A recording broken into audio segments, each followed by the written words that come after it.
I don't want to cut our commitment to education. I wanted to make it more effective and efficient. And by the way, I've had that experience. I don't just talk about it.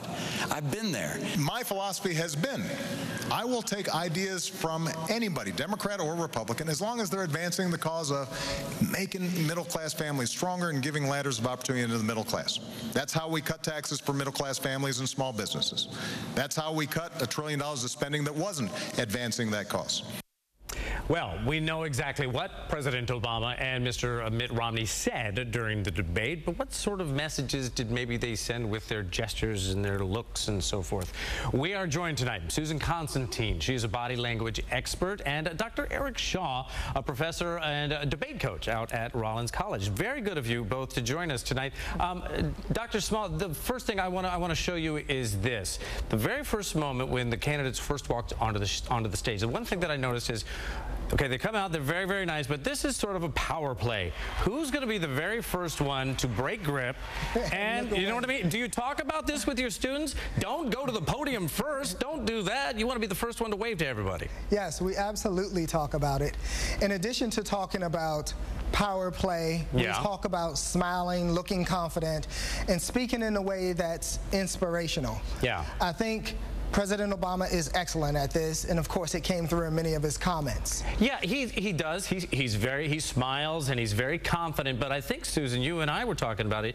You and I noticed something that seemed not so much of the Obama that we know. He was looking down. He was never looking at Mr. Romney, and Mr. Romney was, you know, power playing him completely, just a bead right on him. What was going on there? He completely overpowered him. It was quite obvious from the minute he walked out there, and even watching Michelle before even President Obama walked out, you could see the fear in their eyes, the concern. And when Obama walked out, and of course they did the presidential, you know, the little patting on the back and so forth, but you also will notice too that one foot's always kind of back. So it's kind of like, let me come back, I'm not going to give you all of you.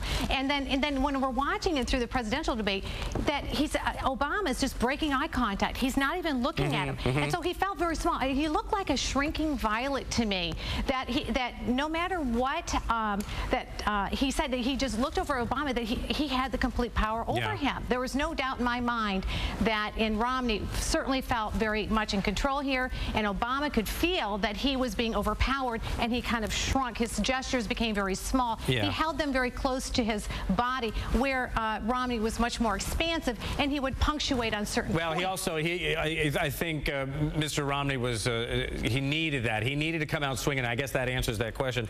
Dr. Small, let me ask you about this, because a lot is going to be made of the fact that the two of them, they just went right over Jim Lehrer like he was a speed bump on a rural road. You know what I mean? Right, yes. And I think Mr. Romney really set the tone for that. Does that read as aggressive, or does it read as petulant? See, you're absolutely right. He started off very aggressive, and I think it's because he felt that he needed to be aggressive in this first debate and sort of to establish himself. The problem with doing that is sometimes it might come off as if he's desperate.